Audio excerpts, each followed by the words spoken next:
ଆଲୋ ଇଏ କିଏ ବା ଚିହ୍ନି ପାରୁନ? ଆଲୋ ଗୋଟେ ସିନା ସିନା ଲାଗୁଛି ବା କିଏ ବା ମାୟାଧର। କିଏ ସେ କାହା ଜାଣିଛି ଗୀତାଞ୍ଜଳି, ତମେ ତ ଅଭିନୟ ଶିଖିନଥିଲ? ଘରେ ତମର ମାଇପ ଭାଇପ ଅଛନ୍ତି ତ? ନା ନା ଅଛି ନା ମାଇପ? ଇଏ ପର ଘରକୁ ବସି ଅଛି ପର ମାଇପକୁ ଦେଖ କଣ ଡାକିଲ ମତେ ଲୋ ମା ଲୋ କି ପ୍ରେମ ୟାର ଲୋ ବୋପା ମୋ ନା ଗୀତାଞ୍ଜଳି ମରି ଟିକିଲ ମୁଁ ମୋ ନା ଗୀତାଞ୍ଜଳି ନୁହଁ, ମୋ ନା ମେନକା ହେଲା। ମେନକା ମେନକା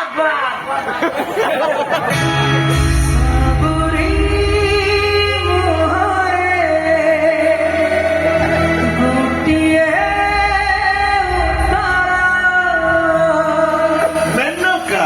ତମ ନା ମେନକା ହେଲା ବୋଲି ତ ତମେ ଆସି ଏଇଠି ଅଟକି ଗଲ। ମେନକା ମାନେ ହିଁ ତ ସଂସାର ବଦଳେଇ ପାରନ୍ତି ଗୀତାଞ୍ଜଳି। ସ୍ୱର୍ଗରୁ ମର୍ତ୍ତ୍ୟକୁ ଆସି ଋଷି ପ୍ରତିମ ମାନଙ୍କୁ ସଂସାରୀ କରିପାରନ୍ତି। ତମେ କିନ୍ତୁ ଆଉ କିନ୍ତୁ କୁହନି ମୁଁ ତମକୁ ଚିହ୍ନି ସାରିଲିଣି ବା। ତମେ ହଉଛ ମୋ ଆଗ ଗେରସ୍ତ ମାୟାଧର। ମାୟାଧର ନା ହେ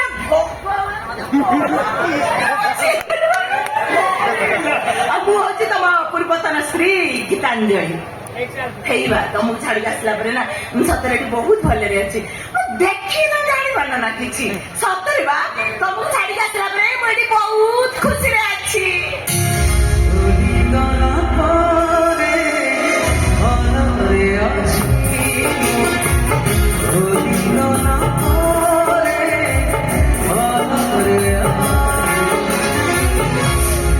ପୂର୍ବତନ କୋଉଦିନ ଛାଡିଲ ମତେ? କୋଉଦିନ ଛାଡପତ୍ର ଦେଲ? ଭାଇ ସାଙ୍ଗରେ ମାସେ 15 ଦିନ କଲିକତା ବୁଲିବାକୁ ଯାଉଛି ବୋଲି କହି ମତେ 6 ମାସର କୋଳ ଛୁଆଟାକୁ ଛାଡି ଦେଇକି ଆସିଛ ଯେ ଆସିଛ। ସେ ଛୁଆଟା ମଲା ନା ବଞ୍ଚିଲା? ତମକୁ ଛାଡିକି ଆସିଲା ପରେ ମୋ ଭାଇ ତାର ମୋର ଏଇଠି ବାହାଘର କରିଦେଲା। ମୋର ବାହାଘର ହେଲା ପରେ ଗୋଟେ ପୁଅଟେ ହେଇଯିବା। ପୁଅଟେ ତାର ବଡ ହେଇକି ପାଠ ପଢି ଚାକିରି କରିବାକୁ ଗଲାଣି। ହେଇବା ଏତେ ଦିନ ମତେ ଖୋଜି ଖୋଜି କେମିତି ପାଇଗଲ କହିଲ? କେମିତି ପାଇଗଲ? କେମିତି ଲାଗୁଛି କେମିତି ପାଇଗଲ କହିଲ? ଏକା ଆସିନି, ସାଥିରେ ସେ ଛୁଆଟାକୁ ବି ନେଇକି ଆସି ଫେରି ଯିବାକୁ ଆସିନି, ଏଠି ସବୁଦିନ ରହିବାକୁ ଆସି। ଚୁପଚାପ ଯାଉ କହୁଛି, ଚୁପଚାପ ଏ ଘରେ ଯାଉ। ନା ନା ମୋ ଭାଇ ଭାଇ এই তাহলে ମୋ ମା।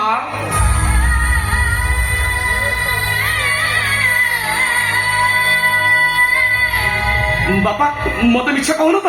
ମା ଆଜି ମୁଁ ତମରି ପାଖରେ ରହିବି। ମା କାଲି ଏ ଗାଁକୁ ଆସିଥିଲି, ହେଲେ ଏ ଗାଁରେ ଯେ ତମେ ରହୁଛ ଏ କଥା ମୁଁ ଜାଣିନଥିଲି। ବିଶ୍ୱାସ କର ମା, ମୁଁ ତମକୁ ଅନେକ ଖୋଜିଛି, ପାଗଳ ହେଇ ଖୋଜିଛି। ମୋ ମା ପାଖକୁ ମତେ ନେଇ ଚାଲ ବୋଲି ବାପାଙ୍କୁ ଜିଦ୍ କରିଛି, ତାକୁ ମଧ୍ୟ ପାଗଳ କରିଦେଇଛି। ହେଲେ ସିଏ ତମ ଠିକଣା ଜାଣିନଥିଲେ କି ମତେ ଏଠିକି ଆଣୁନଥିଲେ। ଆଉ ଆଜି ମୋ ମାକୁ ପାଇଯାଇଛି ମାନେ ଛଡା ଇମିଟ କରୁଛ ନା ନା ନା ନା ଠିକ ବାପ ଭଳିଆ ନୁଗୁରା ମତେ ଏଡା ଲାଗିବ। ଛୁଆ ଚୁପଚାପ ଯାଅ କହୁଛି। ଦେଖ ଭାଇଥର ମୋ ସ୍ୱାମୀ ମୋ ସଂସାର ମୋ ପିଲା ଛୁଆଙ୍କ ପାଇଁ ତମେ କର୍ତ୍ତା ହୁଅନି। ତମ ସ୍ୱାମୀ, ତମ ସଂସାର, ତମ ଘର, ତମ ପିଲା, ଆଉ ମୁଁ କିଏ? ଇଏ କିଏ?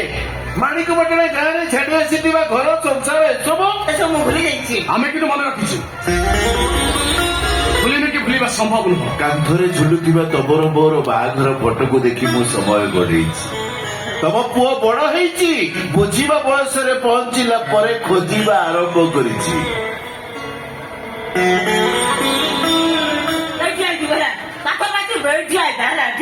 ମୁଁ ଭିତରୁ ଗଲି 5,000 ଆଣିକି ଦେବି। ବାପ ବୋଝିବ ଛକରେ ପୁଳାଇ ଗିଳିବ, ଚୁପଚାପ ଯିବ। କିନ୍ତୁ ରହିବା କଥା କହିବୁନି ହେଲା। ଏ ଘରେ ରହିବା ମୁଁ ଆଉ ଯିବିନି, ଏଇଠି ରହିବି, ଏଇ ଘରେ ରହିବି। ମୁଁ ଜୀବନର ସବୁଠାରୁ ପ୍ରିୟତମ ମଣିଷ ହେଲା ମା। ଆଜି ମୋ ମାକୁ ପାଇଯାଇଛି ମାନେ ମୁଁ ଆଉ କୁଆଡେ ଯିବିନି, ଏଇଠି ରହିବି, ଏଇ ଘରେ ରହିବି। ମୁଁ ଏଇ ଘରେ ରହିବି। ଗୀତାଞ୍ଜଳି, ସେ ପ୍ରବେଶ କରିକି ଆସିଛି, ତମକୁ ଛାଡିକି ଯିବନି। ତମେ କଣ କରିକି ଆସିଲ? ମୁଁ କେମିତି ଯିବି?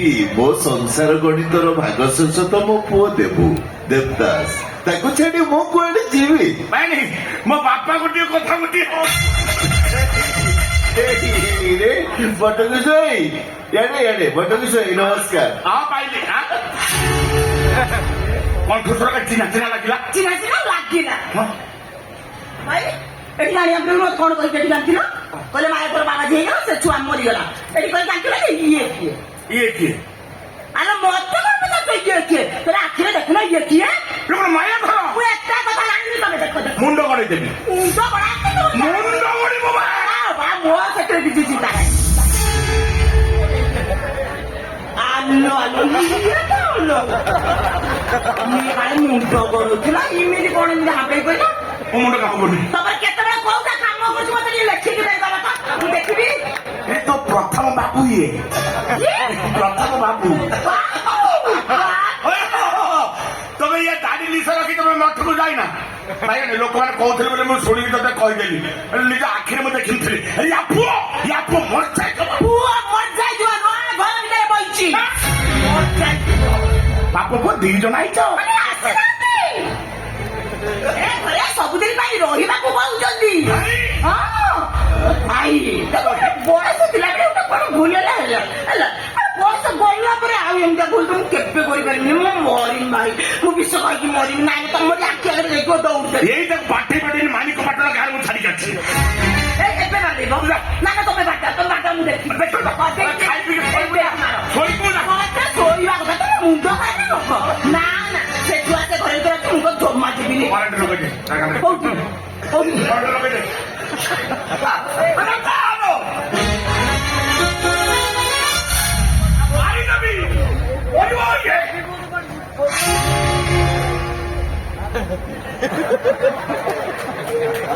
କେମିତି ପାଇଲ ପାଇବା ପାଇଁ 20-25 ବର୍ଷ ଲାଗିଗଲା ମତେ କେମିତି ଖୋଜୁଥିଲ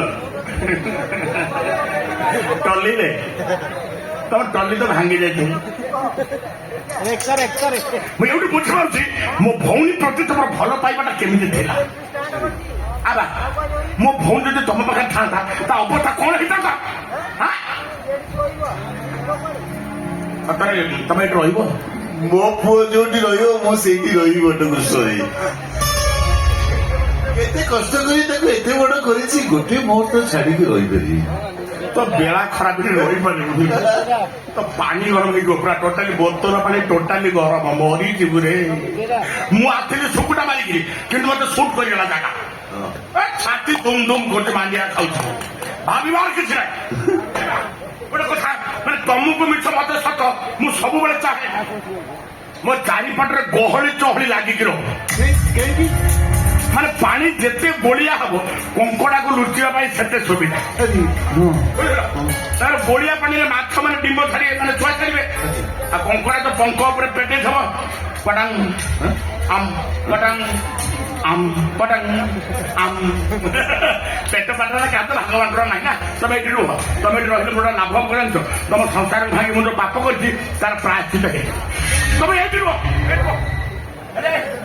ଗୋଟେ ଅସୁବିଧା ମୋ ଏଠିକା ଭେଣୀ ଭାରି ଟିଙ୍ଗା ମାନେ ସିଏ ଗୋଟେ ଟାଇପର ତମେ ଗୋଟେ ଟାଇପର ତାଙ୍କର ସବୁ ଗୁଣ ଭଲ କିଛି ଅସୁବିଧା ନାହିଁ ଆଉ ଯଦି ଗାଧେଇ ପାଧେଇ କଥା ମାଗି ଠାକୁରଙ୍କୁ ଦର୍ଶନ କରିକି ବସିକି କାମ ଶେଷ ଆଉ ପୁରା ବେଶରେ ବୋଧେ ନମସ୍କାର ଏମିତିଆ କହିବା ତମେ କିଏ କହିଦେବି ସବୁ କଥା ଗୋଟି ଗୋଟି କରି କହିଦେବି କଣ୍ଟାକୁ କଣ୍ଟାରେ କାଢିବି ତମେ ମେନକର ପ୍ରଥମ ବୋଲି କହିଦବ ନା ଏଇଆ କହିବି କି ଆମ ଗାଁରେ ଗୀତାଞ୍ଜଳି ବୋଲି ଯୋଉ ନଈଟି ବହୁଥିଲା ସିଏ ଏଇଠି ଏଇ ଗାଁ ମାଟି ଛୁଇଁଲା ପରେ ସେ ନଈର ନାଁ ମେନକାରେ ବଦଳି ଯାଇଛି ଆଉ ସେଇ ନଈ ସୁଅରେ ଭାସି ଭାସି ମୁଁ ଆସି ଏଇ ଗାଁ ତୁଠରେ ଲାଗିଛି ଆଚ୍ଛା ଭାଇ ଭାଇ ଭାଇ ଭାଇ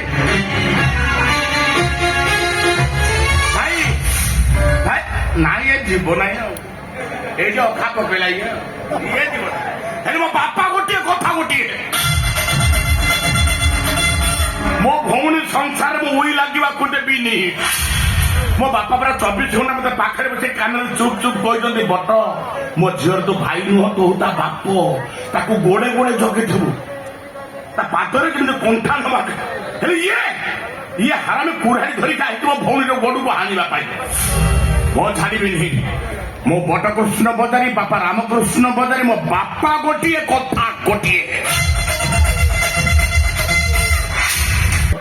ତମର ଇଏ ସେକେଣ୍ଡ ହ୍ୟାଣ୍ଡ ମାଇକିନା ଶୋରୁମ ରେ ହଁ। ବିଭିନ୍ନ କମ୍ପାନୀର ମାଇକିନା ଆସି ଖଟେ ବିକ୍ରି ହଉଛନ୍ତି ନା ନାହିଁ? ସବୁ ଆପଣଙ୍କ ଦୟା। ଦେଖନ୍ତୁ ଆଜ୍ଞା ମୋର ଏ ସୋରୁମ ଯେତେବେଳେ ଖୋଲିଲା ସେତେବେଳେ ମାତ୍ର 4 ଖଣ୍ଡ ଆମ୍ବାସଡର କାର୍ଡ ମୁଁ ଆରମ୍ଭ କରିଥିଲି। ହଁ। ଆମ୍ବାସଡର ମାନେ 30-35 ପଇସା ଲେଡିସ୍ ଚାର୍ଟାରୁ ମୁଁ ଏ ଶସ୍ତା ଆରମ୍ଭ କରିଥିଲି। ହଁ। ସେ ଆମ୍ବାସଡର ବର୍ତ୍ତମାନ ଓଡି ଜାଗୁଆରରେ ପହଞ୍ଚିଲାଣି। ଆପଣ ବିଶ୍ୱାସ କରିବେନି ବର୍ତ୍ତମାନ ସ୍ୱାମୀ ଛାଡି ସୁନ୍ଦରୀ ମାନଙ୍କ ସଂଖ୍ୟା ମୋ ସୋରୁମରେ 1214। ଆପଣଙ୍କ ଦୟା ବୋଲି ଏସବୁ ଚାଲିଥିଲା। ଆଚ୍ଛା ମଝିରେ ମଝିରେ ଚୋରା ମାଇକିନା କାରବାର ହଉଛି ନା ନାହିଁ? ହଉଛି ଆଜ୍ଞା ଏଇ 3 ଦିନ ତଳେ ଗୋଟେ ମନ୍ତ୍ରୀ ବୋହୁ ପଳେଇ ଆଇଲା। ତାକୁ କୋରାପୁଟ ଡବଲ ଲାଭ। ତମେ ତ ଡବଲ ଲାଭ କରୁଛ, ମୋର 4 ଗୁଣା କ୍ଷତି କରୁଛ କଣ ପାଇଁ? ଆପଣଙ୍କର କ୍ଷତି ମୁଁ ସ୍ୱପ୍ନରେ ଚିନ୍ତା ବି କରିନି। ଆପଣଙ୍କ ପୁଅ 4 ଦିନ ହେଲା ଆସି ମୋ ପାଖରେ ଅଛି। ହଁ ଆପଣ ବିଶ୍ୱାସ କରିବେନି ତାଙ୍କ ଖାଇବା ଯତ୍ନ ମୁଁ କେମିତି ରହୁଛି ଜାଣନ୍ତି? କଣ? ନୂଆ ବସ୍ ଷ୍ଟାଣ୍ଡ ଦକ୍ଷିଣକାଳୀ ହୋଟେଲ ତା ଖାଇବା କି ଖାଇବା ସେଠି ଦହି ପଖାଳଠୁ ଆରମ୍ଭ କରି ସବୁ ଆଉ ତାଙ୍କ ରହିବା ଶୋଇବା ତେଲ ମାଲିସ କରା ସବୁ ଓକେ, ଖାଲି କମିଶନ ଟା ବାକି ଅଛି ଗଲା ଦିନ ଦିନ। ଆଗ ମତେ କୁହ ଏଠି ଆସ। 24-25 ବର୍ଷ ତଳର ଚୋରା ଗାଡି ହଁ ଯାହାକୁ ସଦାନନ୍ଦ ଆଚାରୀ କିଣିଥିଲା ଆଚ୍ଛା ଆଜି ଧରା ପଇଲା କେମିତି? ମାଲିକ ଗ୍ୟାରେଜରେ ମାଟି ବହିଛି। ମାନେ ମେନକାର ପ୍ରଥମ ସ୍ୱାମୀ ଆସିକି ଏଠି ପହଞ୍ଚିଲେ। ଜଗବନ୍ଧୁ ତମେ ମୋର ପ୍ରିୟ ଲୋକ, ତ ପ୍ରିୟ ଲୋକ ହିସାବରେ କହୁଛି ମୋ ନିରିମାକି ଭୂମିର କିଛି କ୍ଷତି ହେବା ପୂର୍ବରୁ ତା ପ୍ରଥମ ସ୍ୱାମୀଙ୍କଠୁ ଉଠାଅ। ଉଠେଇବି। ତା ନହେଲେ ମୁଁ ବଡ ଖଚର ଲଗାଇବି 2-4 ଥାପଡ଼। ବାବା ଆଇଲୁ ଆଜି ସିଜୁ ମୁଣ୍ଡରେ ଗଳିଛି ଏଣ୍ଡୁ ଦେଖ।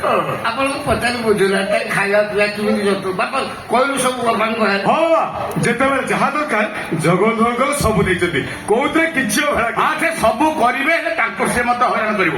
ବାବା? ଆଠ ସେଥିରେ ମୋ ପଇସାରୁ କାଟିଦେବ, ପୁଅ ଖାଇଗଲା ନେଇଗଲା ଦେଇଦେଲା ପିନ୍ଧି ପକେଇଲା। ହଁ ସେଥିରେ ସାରୁ 1.5 କିଲୋ ଦବ ମୁଁ ନେଇକି ଯିବି। ଆଜ୍ଞା ସେଟା ବେପାର ନିୟମ ଆପଣ। ମୋ କଥା ଶୁଣ, ମୋ ପୁଅକୁ ସେକେଣ୍ଡ ହ୍ୟାଣ୍ଡ ଗାଡି ଚଲେଇବାକୁ ଦବନି। ଯଦି ସେ ହୁଙ୍କୁ ହୁଙ୍କୁ ହବ ତାକୁ ଆକଟ କରିବ, ଦରକାର ପଡି ଠେଙ୍ଗା ଧରିକି ବାଟେଇବ। ଗାଡି କାଇଁ ବାବା? ଏଠି ତ ଘର ସାରା ଖାଲି ସ୍ତ୍ରୀ ଲୋକଙ୍କ ଫଟୋ ଗୋଦା ଗୋଦା ଆଙ୍କ। ହଁ ହଁ ବାବା, ମଝିରେ ମଝିରେ ପୁଳେ ପୁଳେ ସ୍ତ୍ରୀ ଲୋକ ଆସୁଛନ୍ତି, ବୁଲି ବାଲିକି ଯାଉଛନ୍ତି।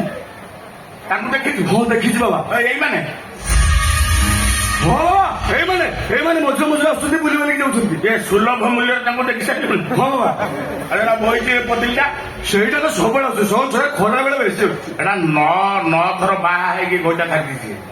ବାବା ମୁଁ ଜାଣିନି ତାକୁ ମାରିଦବ ସେ ତତେ, ସେଟା ହାଡ ବାଇଟା ସେଟା ଜମା ସାରୁ ବହନେ ମୁଁ ମାରିଦେବି ତତେ, ବାଟେଇକି ଗୋଡ ବାଟିଦେବି। ଆପଣଙ୍କ ପୁଅ ଆପଣଙ୍କୁ 16 କଳାକୁ ଛଡେଇ ଦିଆଇ ବେଳେ ବେଳେ ଛାଡିବ ବେଳେ ବେଳେ ଛାଡିବ। ଆଚ୍ଛା ବାବା ସେଠି ଗଣ୍ଡଗୋଳ କରିକି ସେଠି ଲୁଚିଛୁ ହଁ ରାନୀ ପାଇଁ ଗଣ୍ଡଗୋଳ ଏଇଠି ଲୁଚିକି ରହ। ଜମା ଘରକୁ ଯା, ରାଜା ପୁରା ରାଗି ମାଟିକି ଟ୍ରାକ୍ଟର ଧରିକି ବୁଲୁଛି। କହୁଛି ଟ୍ରାକ୍ଟର ଚଢେଇକି ମାରିଦେବି। ବାବା ଯଦି ଯୋଉଠିକି ପଳେଇବ ମୁଁ ଜଗ ରଡ୍ ରଖିଛି ତା ମୁଣ୍ଡକୁ ବାଟେଇକି ମାରିବି। ମାନେ ମୋ ମୁଣ୍ଡ କାମ କରୁନି।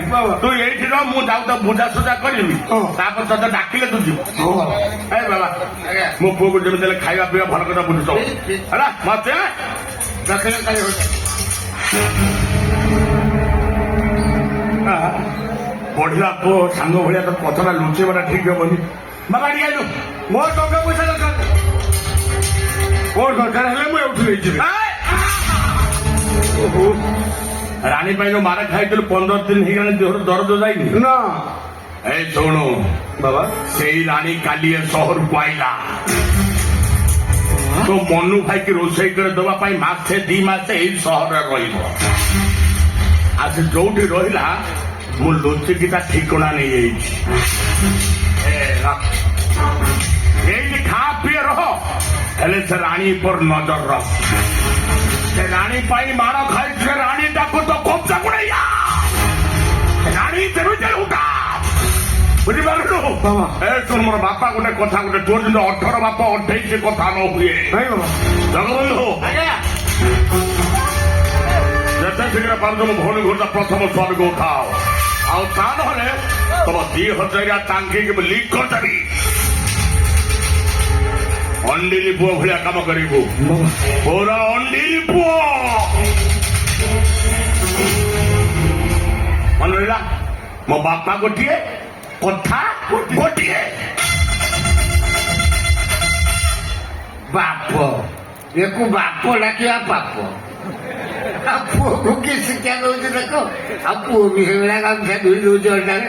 ଏ ପୁଅ ଶୁଣ ବାପା ତୁ ତ ଦେଖୁଥିବୁ ଏଠି ଆମର ଦୁଃଖ ନାହିଁ, ଖାଇବା ପିଇବା ସବୁ ସୁବିଧା ହଉଛି। ଦକ୍ଷିଣ କାଳୀ ହୋଟେଲ ଖାଇବାକୁ ବି ଦଉଛି। ଏକ ନମ୍ବର। ଆଚ୍ଛା ବାପା ଦେଖେ ତୁ ଯୋଉ ଖଟ ଉପରେ ଶୋଉଛୁ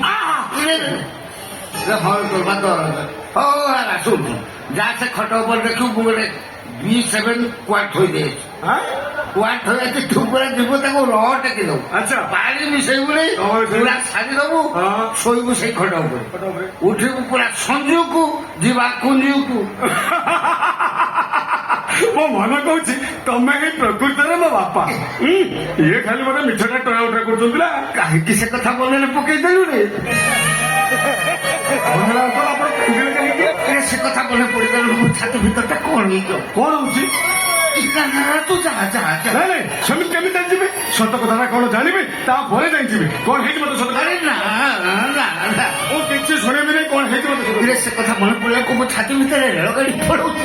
ଛାତି ଭିତରେ ଲড়াই ପଳଉଛି। ସେଦିନ ସେ ଝଡ଼ ବର୍ଷା ରାତି ତୋ ବୋଉ ଆଉ ମୁଁ ତୁ ଯାବୁ ସମୟ ହେଲେ କହିବୁ। ହଉ ହଉ ମୁଁ ଆସୁଛି। ତମେ ଆଉ କାନ୍ଦନି। ସମୟ ଦେଖି ମତେ ନିଶ୍ଚୟ କହିବ ହେଲା। ମୁଁ ଆସୁଛି।